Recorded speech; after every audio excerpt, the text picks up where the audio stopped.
You know what I've noticed for the past couple of days? It's this. The Xbox curse of stepping on a rake is in fact real. And no matter who's in charge or running the company, it always seems to work out this specific way. Xbox has a fantastic showcase. They show a bunch of games. They even relaunch console exclusives. They pull trailers away from PlayStation's own State of Play for Halo. And what happens? Everybody loses their mind. Xbox is back, baby! They're here to fight the console war, which is incredibly cringe, but still, let's keep going. And then because of all of that, a massive amount of online internet sentiment then becomes positive in Xbox's favor. And then the other shoe drops. 48 hours later, it turns out Xbox is going to have a massive reset, huge amounts of layoffs, studio closures, and even Asha Sharma, the CEO, and even the CSO of Matthew Ball are doing non-stop interviews, and everybody's taking bits and pieces, talking about the Xbox doom and gloom all over again. Clearly, the ability to step on a rake for this company truly knows no bounds. And I really feel like what we're going to be seeing is not just a massive overhaul, a huge reset like Asha said, but we're going to be seeing a much leaner and, in my opinion, probably a more terrifying game industry than we've ever actually witnessed before, ever in this space in time. And later on in this video, when I explain why, you're going to feel the same way about it too. And the problem is the internet has been running roughshod the past couple of days with basically every small snippet and quote of everything going on with Xbox ever since their showcase. Asha Sharma stating that $1,000 consoles are not going to be the norm. And we talked about that on a previous video just this past week, where the next idea would be subsidizing console costs and even component costs to you and making you pay for it instead. And then we found out recently as well that Matthew Ball even stated that the possibility of putting in ads into your console or even Game Pass or even your services would be another way of subsidizing costs as well, making you pay for a system, pay for the service, and still get served with ads as well, while they're trying to go ahead and reduce the cost of every kind of component and even console that Xbox and Microsoft are trying to manufacture, let alone not forgetting the entire idea that Microsoft is one of the big reasons why component costs are in fact that high in the first place.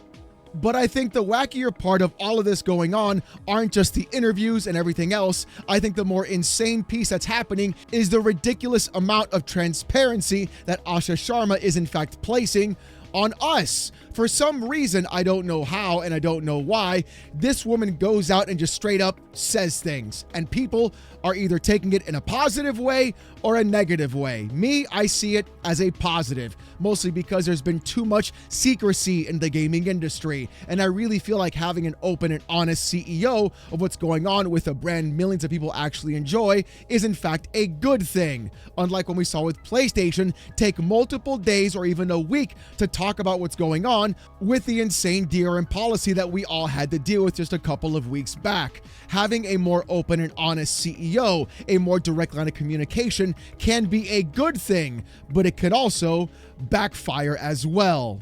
And we're going to see that now. Because according to Asha Sharma on Twitter saying this, we just shared with our team the realities we need to navigate as we work to reset the Xbox business. We won't succeed by hiding hard truths, nor will we succeed by doing the same thing and expecting different results. See the note here with over 2.2 million views.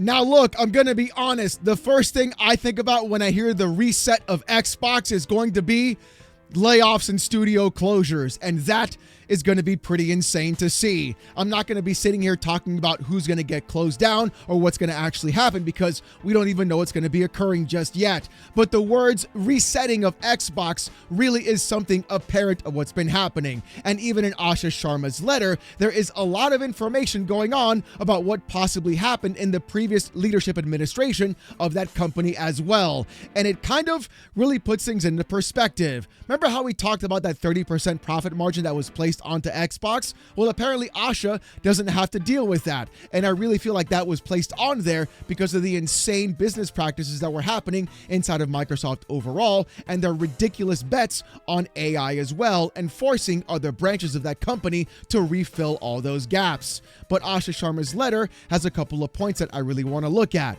Let's check it out and see what she had to say. With Asha Sharma saying this, here are the realities that we need to navigate. Number 1, over 1 billion players choose to play Xbox in our games each year for a total of 72 billion hours across console, PC, mobile, and streaming, excluding much of China and a few other properties. Our franchises are also among the largest and most beloved globally, and are now breaking records in TV and film. Going forward, our competition is attention. There are more great games, TV series, franchises, creators, content format apps, etc. than ever before. Number 2, we will end this fiscal year at about 3% accountability margin, down year over year, excluding Activision Blizzard King. Over the past 5 years, we have spent over $20 billion on ongoing investments in our content, platform, and hardware subsidy, but our annual revenue has declined nearly $500 million during that time. Going forward, this cannot continue.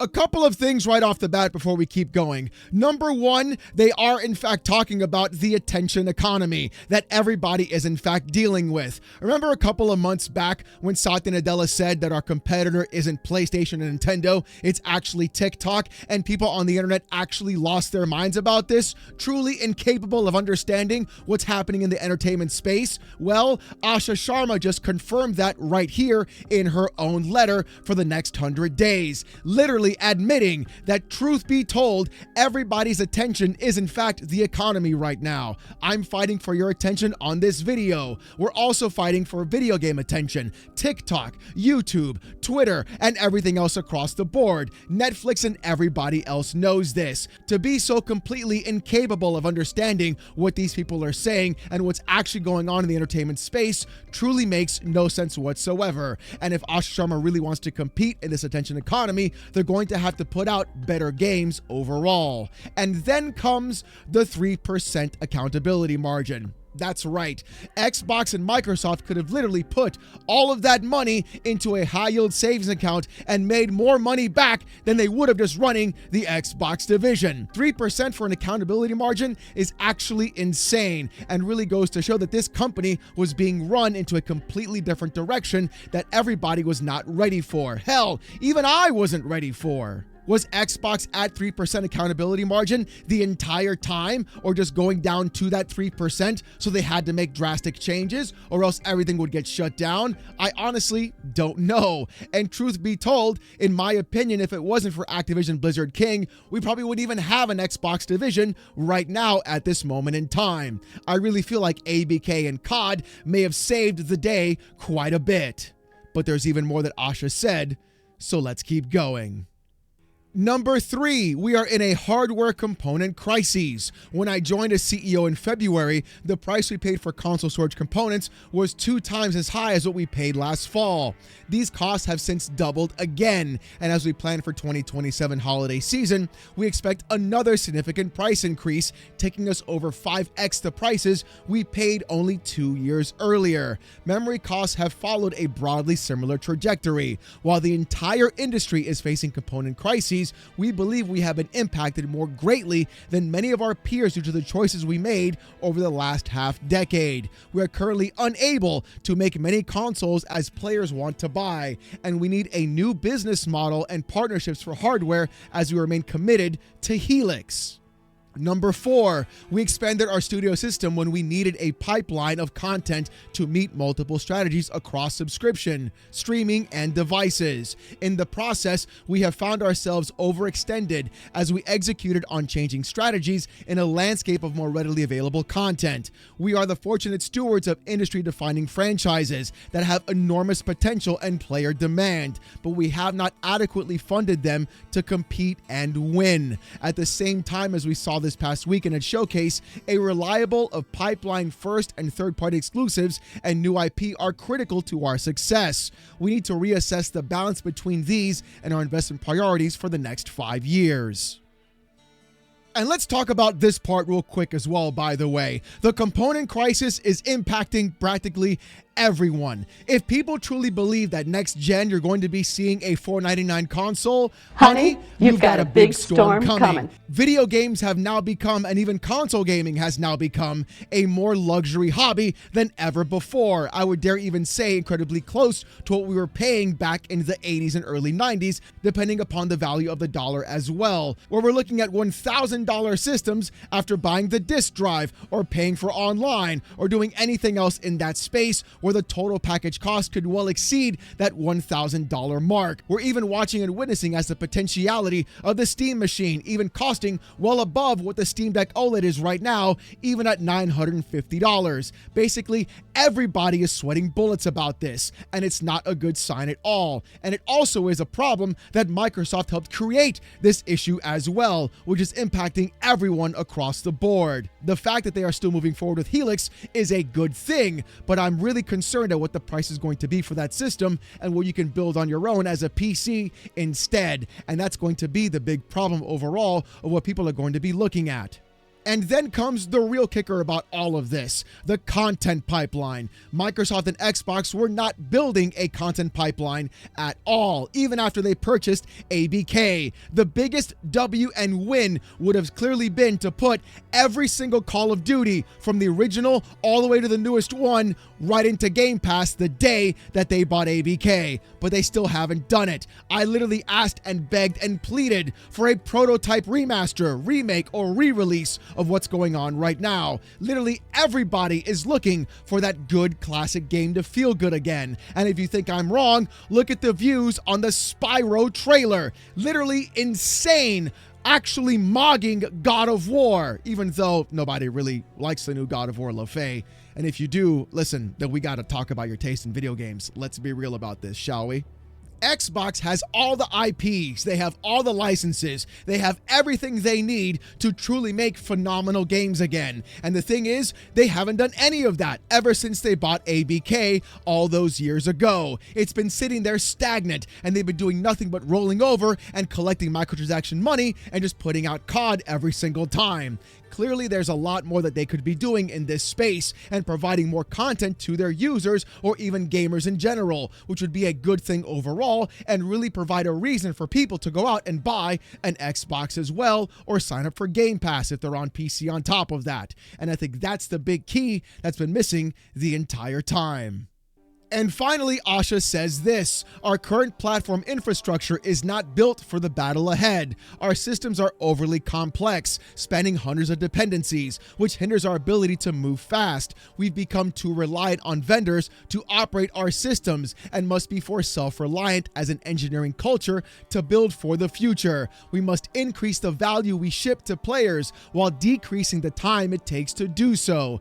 Going forward, we'll evolve and rebuild our stack and look at capabilities across all of Xbox and potential M&A to help us win in hardware, PC, mobile, and streaming. And this is the real terrifying part about what's been going on and why everybody is thinking about what's going to be happening with the great reset of Xbox. That last bullet point, number 5, taking a look at the entire stack, is a massive problem overall. Because what that really means is this: they may either go ahead and do a couple of things, just simply trim down some of the fat that's sitting in Xbox right now, or completely demolish massive amounts of studios, layoffs, and everything else that are literally causing a huge black hole into what's been going on with all the money that's been happening at Microsoft and even Xbox. And clearly, other people are seeing this too. Because according to VGC News on Twitter saying this, Xbox could be about to shut down one of its game studios as part of expected significant cuts reportedly taking place next month, it's claimed. Okay, here we go. What's going to happen? Who's getting shut down? I'm looking at Double Fine possibly. What's going to happen across this space, and what truly is going to be the case with what's been happening with Xbox. And I really feel what we're going to be seeing is a lot of issues overall, where we're no longer going to be getting those really great little independent games anymore, or games that have more artistic vision, or even the AA space. I think we're going to be getting instead is going to be bigger guarantees, bigger blockbusters, and bigger investments, especially if Xbox is trying to make any of that money back. But let's see what the article had to say and go from there. With the article from VGC saying this: according to a Bloomberg report, the note to staff was sent in advance of planned significant layoffs across the Xbox business and a reduction to its marketing and other budgets. In a new report published by The Verge, it's claimed that those cuts could also see the closure of an unnamed Xbox studio. Sources suggest the cuts could even involve a studio closure or changes to the Xbox studio lineup, it said. Okay, so now we're getting layoffs to marketing. Really, the one thing Xbox, in my opinion, has been needing for the longest time. Proper, good marketing. They haven't had any at all whatsoever. You know what? In my opinion, probably since the 360, we haven't had good marketing for Xbox at all. And then a studio closure? And why did I say Double Fine previously? Because recently they were the ones petitioning to actually unionize, even though they are owned by Microsoft as well. And clearly, even though Kiln, in my opinion, was pretty much just a kid's version of Dota 2 or League of Legends and seemed like a cool idea, I don't really think it set the world on fire, and the cost of running Double Fine may not be in the right space of what Xbox is in fact looking for. If Xbox is in fact going to lay off a lot of people, whether or not it's with marketing, shutting down a studio, or anything else across the board, we could be seeing a difficult plan moving forward with Xbox in general and who is going to be making our video games. The article continues, though, by saying this: if the layoffs go ahead, it will mark the 4th consecutive year of cuts at Xbox, as it weathers a challenging games market that has also seen tens of thousands of job losses across the wider industry. Last year, Xbox closed Perfect Dark Developer, The Initiative, and in 2024, it closed Arcane Austin, Redfall and Prey, Alpha Dog Games, Mighty Doom, and Hi-Fi Rush dev Tango Gameworks, though the studio was later rescued by Crafton. And this is the wild ride that we're possibly going to be seeing. Xbox potentially shutting down studios, closing off gaps, and really trying to thin out all the fat that they've gone through and purchased themselves to create a pipeline of content, yet at the same time, not making any content. It's almost like they went around, they just started spending the checkbook because they had the opportunity to do so, yet did nothing with it overall. Like I said previously, look at all the IPs Xbox is sitting on, even with just Activision Blizzard King. They could work with From Software to make another Sekiro if they wanted to. They could go through and do another prototype, bring that series back from the dead, or even then go all out and make Toys for Bob do even more work. Another Banjo-Kazooie game, another Conker's Bad Fur Day, games people in fact truly want to play. And I think the real scary part is, I don't think Xbox is going to do that. I think they're going to double down and even triple down on the big, matwip-away cinematic blockbuster games that people are wanting to see as an accustomed reason to buy a specific box. Basically playing the same playbook that PlayStation has, even though we've seen them shut down studios, have massive layoffs, and just continually push into live service all the time. What I think Xbox needs to do is, yes, trim some fat. Of course, it's going to be happening overall because the entire industry is doing it. Ubisoft did it the other day as well. But I think the focus should not be on those higher stakes games where the amount of money being invested is going to guarantee that kind of return. I think what Xbox has to focus on is that AA market. When you look at things like Expedition 33, when you look at Oblivion Remastered being at $50 yet selling millions of copies on each one, I think that's where the industry has to go, and you're seeing it happen over and over again. Games like Hollow Knight, games like Path of Exile, so many other games are raking in millions of dollars because they don't have ballooning insane budgets across the board. And I think if Asha Sharma and Matthew Ball really want to look and see what's been happening, it's going to be those ballooning game budgets. Since just because a company spends millions of dollars on a video game, it doesn't always guarantee that return on that investment. This is an incredibly scary time for Xbox and many people at that company as well, and even some studios on top of that. And truly, I want to see what's going to happen when the other shoe drops, because if Xbox is going to focus on things like exclusivity, that means they're going to have a loss leader, and they're going to have to find ways of recouping that loss of revenue by not selling their games on other platforms like PlayStation or even Nintendo. People want exclusives, but I feel like the price you're going to be having to pay for them is going to be greater than what people in fact truly believe. And look, I'm all for competition, 100%, but I think if Xbox wants to compete, it's not going to be on the exclusivity side, it's going to be on the services and content side. And they have the actual IPs, they have the manpower, they have the studios, and they have the ability to put out all that content of all those previous games that people truly want to play, that they're just literally sitting on. It's the same problem that PlayStation is having too, where they said they don't have enough new IPs to make games on, even though you can go back in their history and catalog and find a ton of old games ready to go at any time just to be remade in today's modern age for a brand new audience and even tickle the member-berry part of other people's brains who are old enough like me to know them. And like I said before, that Spyro trailer proves that emphatically. If that game sells millions of copies and it had a decent budget overall and it becomes incredibly profitable, I think that's the direction where gaming is going to have to go. Hell, E33 proved that previously. So did Baldur's Gate 3. So did Elden Ring. So did so many other games that weren't bloated, over-budget, AAA cinematic quality slop being shoved into your face, that had a focus on true gameplay is exactly what everybody's looking for. But personally, what I want to see are two things specifically. One, I want to see what Asha Sharma and Matthew Ball do with Xbox moving forward. There's a lot of opportunity to make the right decision and also a lot of opportunities to in fact make the wrong decision, like putting ads in their services, which really wouldn't go well in the first place. Take the loss, boys. You know it's time. Satya Nadella is the reason we're in this mess in the first place. Well, one of the reasons, if you ask me. And the second thing that I want to see is I want to see the book that Phil Spencer and Sarah Bond write once their NDAs are lifted, because I really want to know what was going on back in those offices during that entire time, where they are now running at a 3% accountability margin, and we had the 30% profit margin being slapped onto them by everybody else. And that is going to be a story that I'm really going to want to read.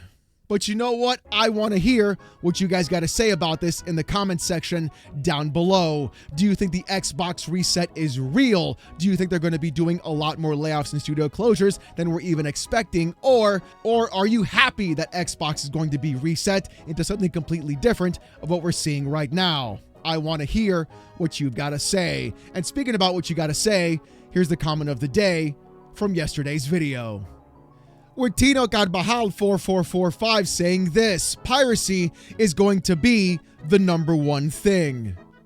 Tino, the way things are going, I could honestly see that, with companies potentially putting ads in our services, shoving everything else into the space, and even removing proper ownership. I think the one thing we're going to be seeing is piracy come up on a big rise, especially with people saying, if I'm going to give you all this money and you're not giving me a product, we're going to have a problem. But with all that being said, if you guys want to see more of this kind of content though, more PC port reviews, gaming news, Steam Deck videos, fanboy content, and even live streams, subscribe to the channel. If you want Discord access or emotes during live streams, become a YouTube member. It's as low as $1. If you don't want to spend the buck, don't even worry about it. Come on down to the live stream Saturday night, 8:45 p.m. Eastern, live right here on this channel as I wear a banana suit and get insulted with text-to-speech. It's actually insane. The community is amazing. Trust me, you don't want to miss this show. Live Saturday nights, 8:45 p.m. Eastern, right here on this channel. Do you want even more of me though? Check out Oh No It's Alex Gaming. I stream there Monday to Friday, 10:30 a.m. to around 2 p.m. And I also upload videos there every Monday as well. So definitely check it out. We get to hang out, play video games, and I get you through your workday. Trust me, you don't want to miss it. Check out the channel in the description down below. Oh No It's Alex Gaming, and I'll see you there. As always, everyone, thank you guys so much for watching. Hope you have a great one, and I'll see you guys next time. Peace!